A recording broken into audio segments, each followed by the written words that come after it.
It's easy and tempting to characterize Iranian political culture as theocratic, but actually that's a little too simple. Iran is an authoritarian state, but not actually, despite the pervasiveness of its Shia Islam ideology and religion, not really totalitarian.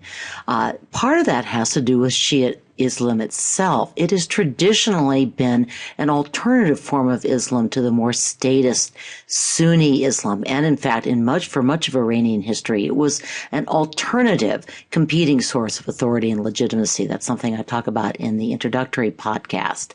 Even within the Islamic Republic, it remains a competing power source. And there's significant divisions among the clerics, something I'll get to. Islamic law or Sharia is a source of legitimacy, but here again, there's a lot of debate. How strictly is Sharia interpreted? What happens when laws are needed in areas where traditional Sharia really has nothing to say? So its central features, limitations remain a source of debate. It's not simply handed down from on high.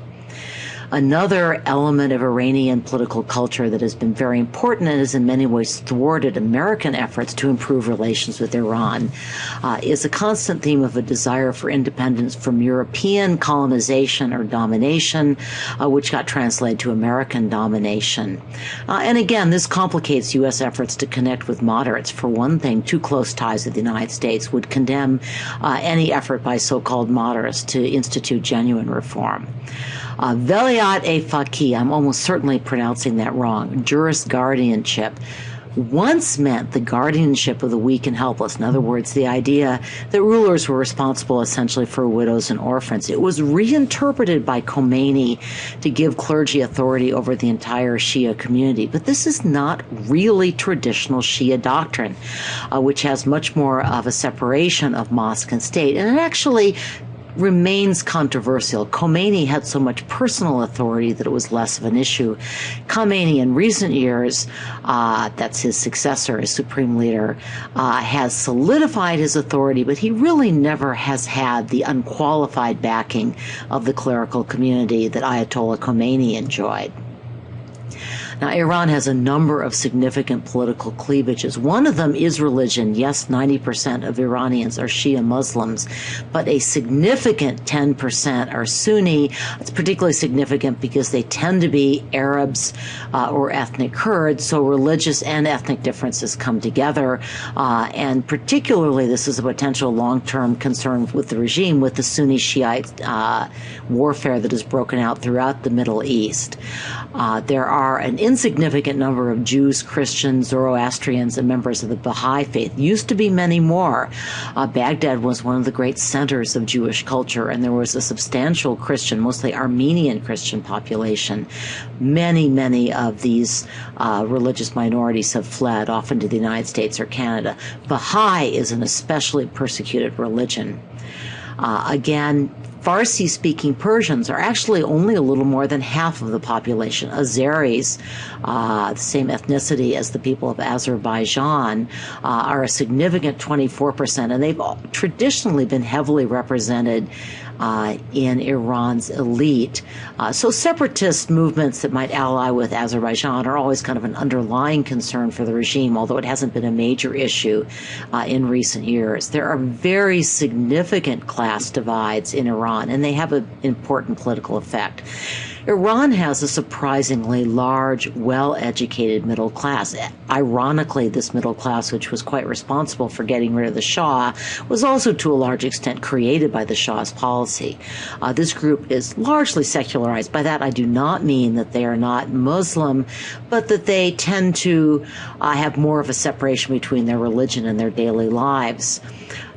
On the other side of this class divide are the rural poor, and occupying kind of a middle ground is a lower middle class. The term Bazari is actually a little misleading because there are wealthy Bazari merchants who really belong in the upper middle class, although they are more traditionally tied to the clerics, more religiously conservative. And then there's a very large lower middle class that is also strong supporter of often the most conservative elements in the clerics.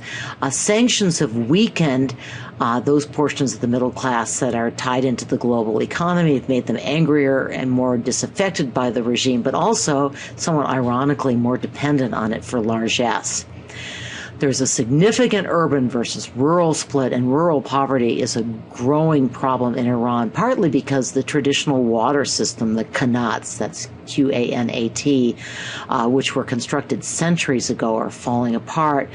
There's inadequate irrigation in an agricultural economy that needs irrigation. Meanwhile, there's been very significant inflation. There are water shortages. Life is pretty grim, both for the urban poor but even more for the rural poor.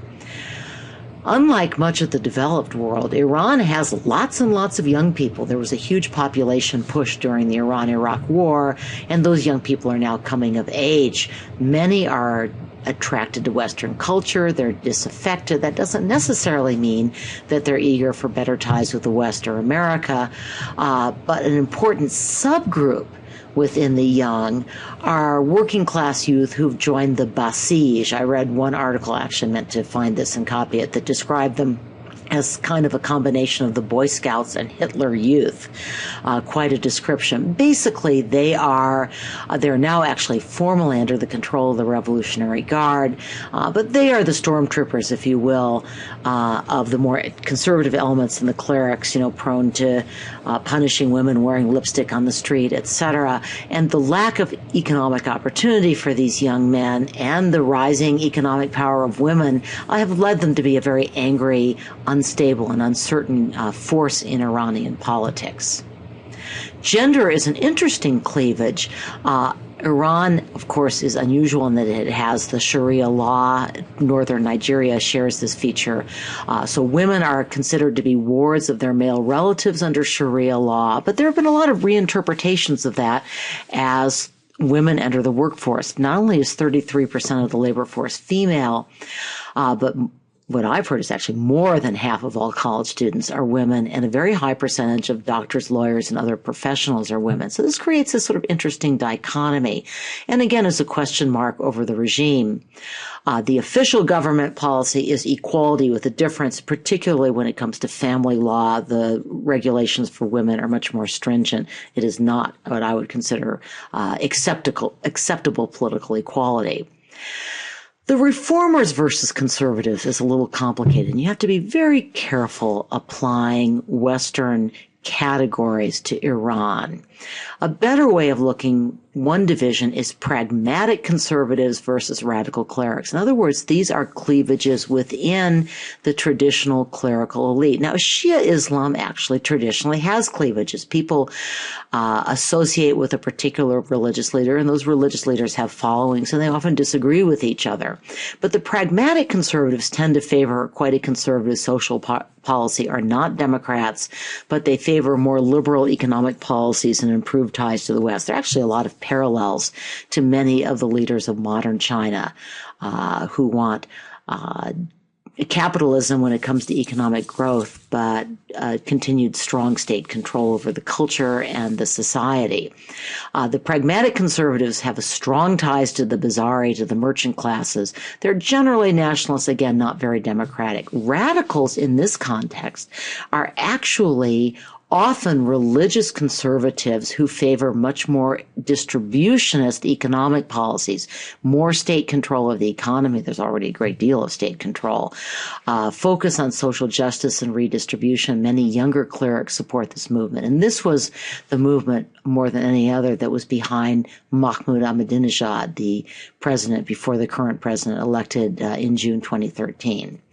There are democracy supporters. We saw the vibrant support for democracy in the Green movement that arose after the 2009 election, largely sidelined, but all the young people who took to the streets after Rouhani's election, suggested this is still an important political force in Iran, if fairly severely repressed. So there were mass youth protests in 2002-3, and after the 2009 re-election, there were youth demonstrations, positive demonstrations in the street after Rouhani. I'll show you some photos of that in a little bit.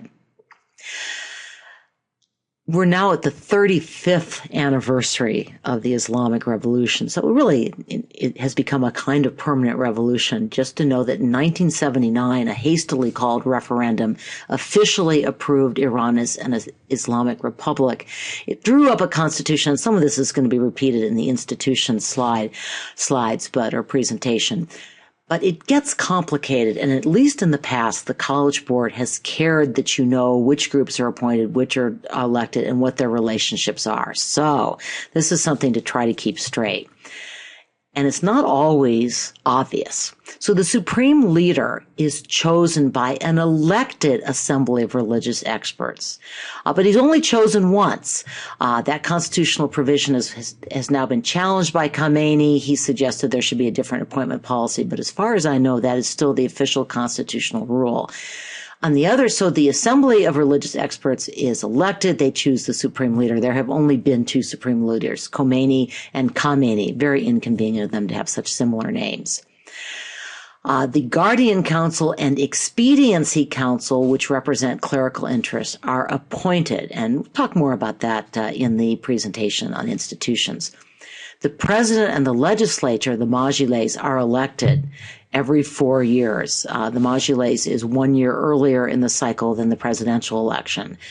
290 individuals are members of the parliament. They're elected every 4 years by citizens over the age of 18. It was actually over the age of 15 until 2007. By secret ballot, but they're not all that secret when the Basish or other groups from the Revolutionary Guard are manning the polling places. It's not a particularly secret balloting process. There are 5 seats reserved for religious minorities. Winners take all election for both, but if no candidate wins a majority, there is a runoff election between the top 2 candidates to ensure a majority victor. It was widely expected there would be a runoff in the 2013 election, but it did not happen. All of the parliamentary elections have had at least some runoff elections. But elections in Iran are indeed a stacked deck. So most significantly, the Guardian Council has the power to vet candidates. So excluded almost half of the candidates for the parliament, Majiles, in 1996. It banned 1,000 presidential candidates in 2005. Obviously, 1,000 people wouldn't have run, and allowed 7. In 2013, it banned the 2 leading presidential candidates, including former president, longtime head of the Expediency Council, Rafsanjani, a surprise move. The government controls the radio and television network and very much controls what's going to appear on the major media networks. The Interior Ministry can ban dissident organizations if they're deemed anti-Islamic. Again, I just mentioned this balloting takes place in mosques under Revolutionary Guard supervision, and young gangs, Hezbollah as they're sometimes called, or the Basish, harass voters. And yet, and this again, the paradox of Iranian democracy, all of this makes it sound like it's a sham. But in fact, elections are hard fought, they are competitive, they're lively, and the person that the leading clerics expect to want to win doesn't always win. It's quite clear that Khatami back in the 90s was not their candidate, and it seems there's a debate over whether Rouhani was the president they wanted to elect in 2013. But Ahmadinejad was himself something of an insurgent candidate. We'll look at these elections again in a minute. Political parties. I used to inflict on my students a couple of slides with long lists of names of political parties. I gave up because basically they changed in every election. The main thing to know is that parties are usually loose alliances formed around individual leaders for a particular election. Factionalism is more significant than party. Now, Democratic reformers have tried to form coalitions of parties. Conservatives in recent years have been more split. The split, though, again, tends to be between supporters of the supreme leader and supporters of whoever's the president. Rouhani's party, I love this name, is the Combatant Clergy Association, which actually was traditionally one of the very conservative parties. So is Rouhani remaking this party? Did he just use it as a vehicle? Did he just like its cool name? Or is the fact that he ran into this party show his true colors? There's a great deal we do not yet know about Iran's new president. I'm going to talk more about that in a minute. So his background, he was a member of the Assembly of Experts since 1990, member of the Expediency Council since 1991, president since June of 2013, has been a longtime member of Iran's security defense apparatus, and was the chief negotiator of the 2003 agreement, which was the agreement where Iran made the most concessions, in this case to Britain, France, and Germany. They were repudiated later. The supreme leader turned against them. But one of the reasons for hope about Rouhani, his association with, the most promising of a series of very unpromising agreements. There are some parties in exile. At least in the past, the College Board would sometimes ask about these. So you have a movement led by Khomeini's first prime minister. You will recall, I hope, from way back when, that in the early stages of the Islamic Revolution, it had a lot of support from Marxist forces, from middle-class forces, from liberal forces. And Khomeini, upon taking power, basically quashed virtually all of them. The National Front was led by Mossadegh, the ruler that the elected leader that the U.S. and Britain basically kicked out in the 1950s. It was banned in the late 1980s and has been stepped on continuously because it advocates secularism. It is a secular left-wing party. Also has favored the nationalization of oil, which has pretty much happened. Today is a communist party that traditionally had strong ties to the Soviet Union. In fact, it was basically created by and controlled by Stalin. Most of its leaders have been executed. And then you have a Che Guevara sort of romantic Marxist party that attracted a lot of student support and was severely repressed after the student uprisings. Okay, I'm not going to go over all of this much. It's just available for you as a review slide. The things to keep in mind here: Khomeini is president and becomes supreme leader when Khomeini dies. Rafsanjani is the absolutely typical pragmatic conservative, and he keeps reappearing in different guises and was, in fact, one of the rejected presidential candidates in 2013. Significantly, one element of his pragmatism is he came into power at a time when Iran was being bled dry with the war with Iraq, and he basically brought it to an end without an Iranian victory. Not a clear Iraqi victory either. In 1997, everybody got very hopeful about Iran because the people elected by a substantial majority and then reelected him, a reformer, really a bold reformer, but he was unable to get anything done. Basically, a combination of the Guardian Council and an uncooperative Majiles made reforms pretty much impossible. Ahmadinejad was a surprise win in 2005. He was running against the perennial Rafsanjani. He won almost 62% of the vote. Rafsanjani did not appeal to reformers, and Ahmadinejad was able to tap into widespread discontent.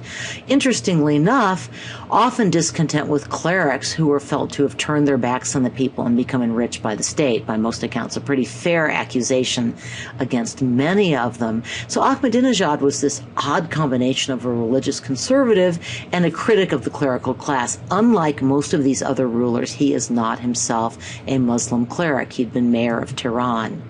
And here, just so you can put faces to these names, are some of the guys I just mentioned. In 2009, this was the second race where Ahmadinejad was reelected. One of the problems for the reformers were that they were unable to unite around one candidate, and they ultimately split between Mousavi and Karoubi, both important reform leaders, both leaders who are still, as of now, under house arrest.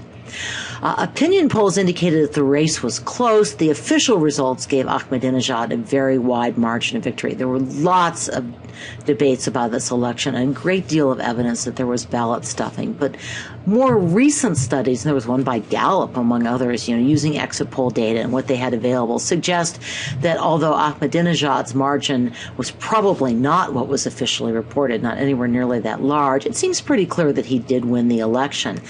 Record 85% turnout, according to official reports, with especially high turnout, according to the exit polls, among reform-minded Iranians. One of the reasons why the results were questioned. That turnout itself, not entirely certain, but it was followed by riots, accusations of foreign intervention, beatings and death in prison, execution of protesters. This was the famous Green Movement, which was thoroughly repressed, but did show that there was significant support in Iran for reforms. At this point, the supreme leader threw his weight heavily behind Ahmadinejad, and then in the succeeding years of Ahmadinejad's presidency, it seemed to turn against him, seems to have maybe even regretted his support for Ahmadinejad. So up until the election of 2013, the big story in Iranian politics, other than the continuing nuclear negotiations game, was the conflict between the president and the supreme leader. This is a picture of the Green Movement protests in 2009 with the two reformer candidates in the middle. Again, they're both under house arrest as of now.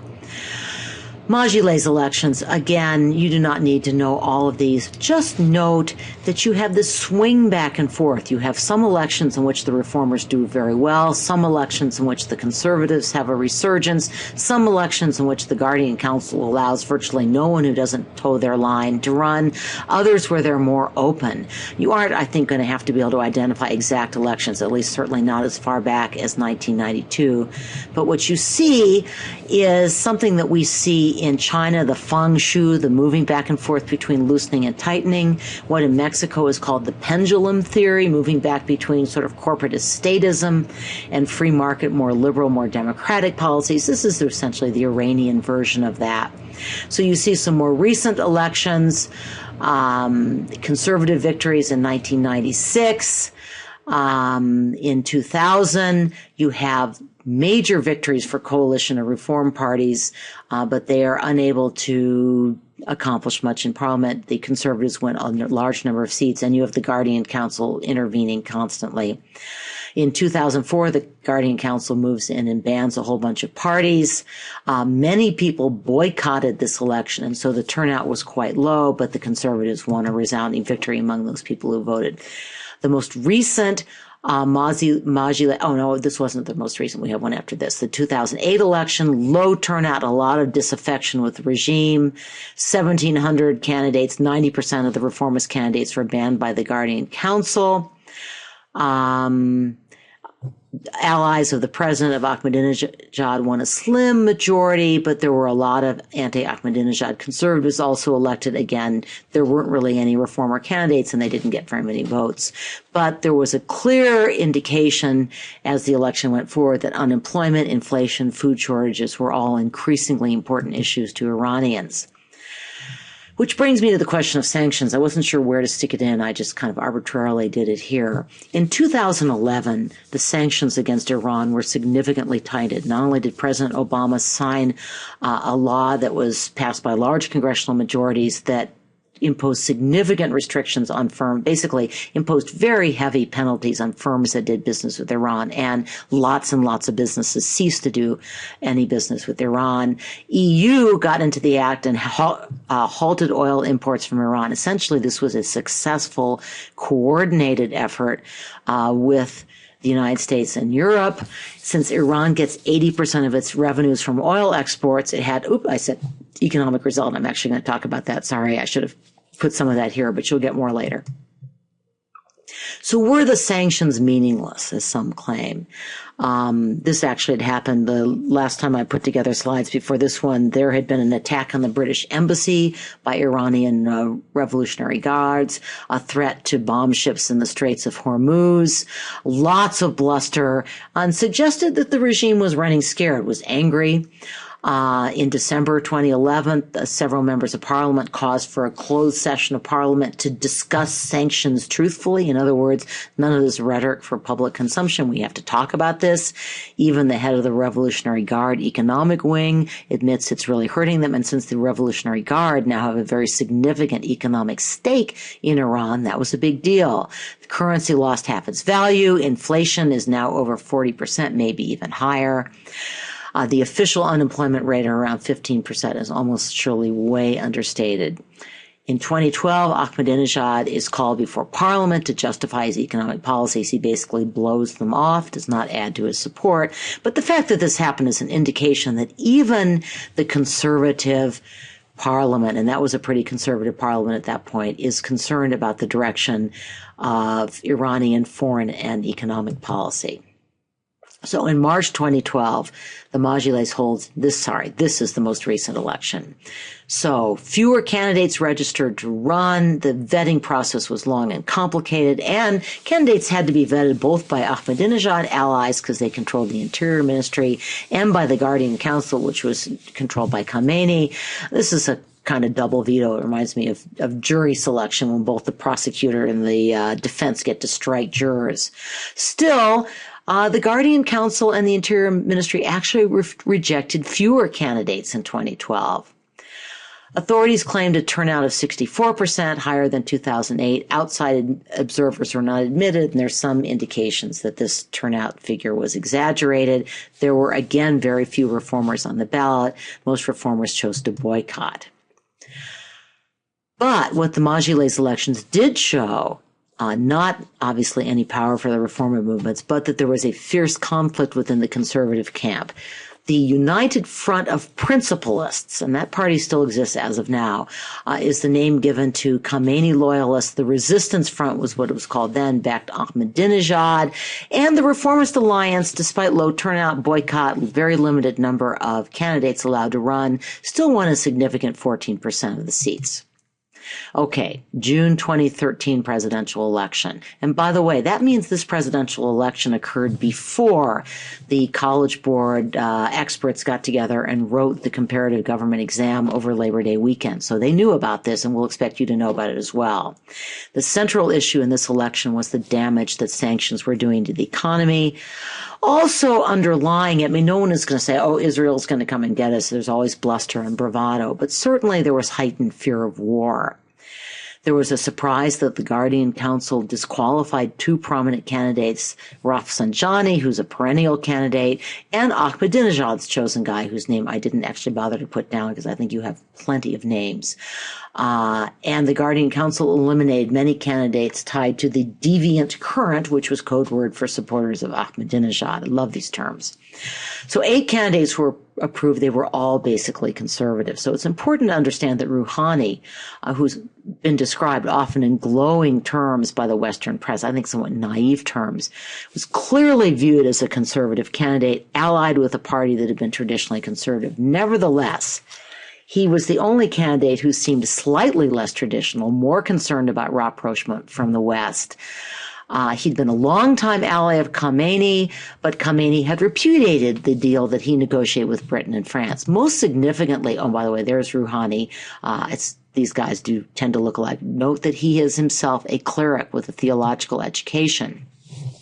So again, I've repeated some information from an earlier slide. One of the surprises of the election was that state TV allowed a presidential debate. And oops, sorry, that left out the H, put an N instead in Rouhani. Rouhani, by all accounts, won those debates and probably propelled himself into the presidency. This is one of these examples of where there is a more lively democracy in Iran than you might think. And he had a much quoted zinger that Iran needs working factories as much as it needs spinning centrifuges, a reference to the nuclear program. And the campaign tweeted this all through Iran within minutes after the debate. They thought that was a winning slogan, and apparently it was. He won the election by a very thin majority, but enough to avoid a runoff. 73%, sorry, I left out the percent voter turnout. This seemed to give Rouhani a mandate to improve relations with the West and relieve sanctions, but was it a mandate really to change Iran's nuclear policy or any of its policies? The people of Iran clearly thought so. It was declared a purple victory. This was a term that Rouhani used, and it was clearly a shout out to the green movement, although he was not stupid enough to choose the color green. So these are young people celebrating in the streets. So the question is, what do we make of Rouhani? And I'm just going to share with you what the various pundits are saying. I will admit that I am a skeptic of efforts by Western commentators to keep hoping that either Iran has elected a reformer or that reform proposals are going to succeed. I'd love to be proven wrong. Again, he was a longtime ally of Khamenei. Oh, I'm sorry, I have repeated. I should have cleaned up these slides better. Okay, now we get on to whether he was a reformer or whether it's the same old story. My apologies, that was a repeat slide.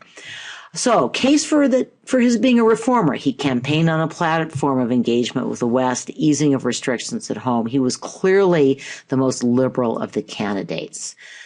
The widespread street celebrations, particularly by the youth, suggest he was seen that way by the people who voted as well. There's the agreement that he negotiated that suspended some elements of Iran's nuclear program. It's the best the West has ever done. It's no longer in force. It was rejected.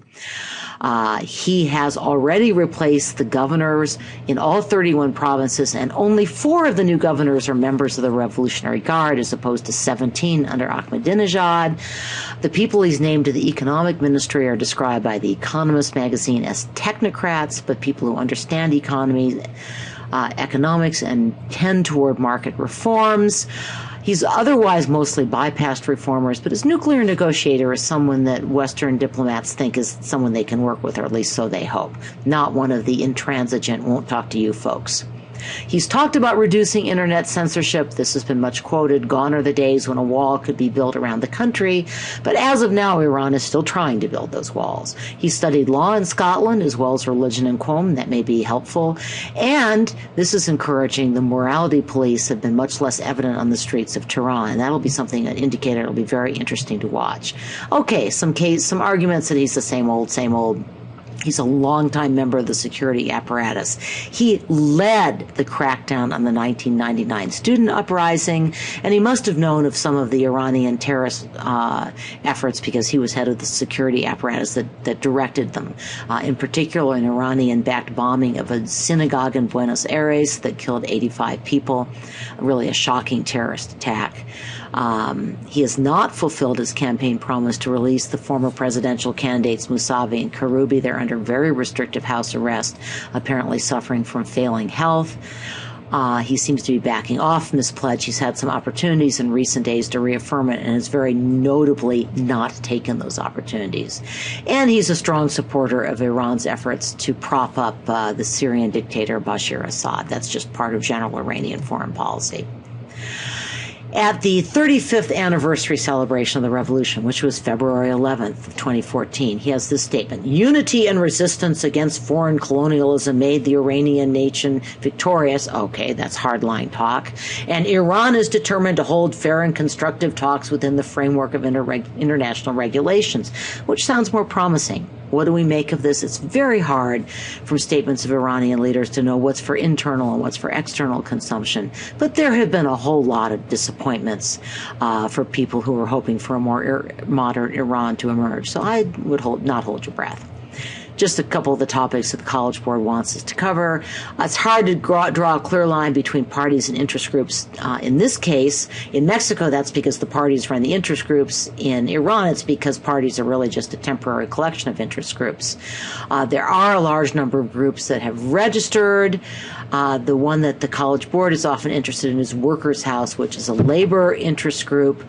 It was tolerated by Ahmadinejad until there was a protest in 2007 by bus drivers, and that was crushed.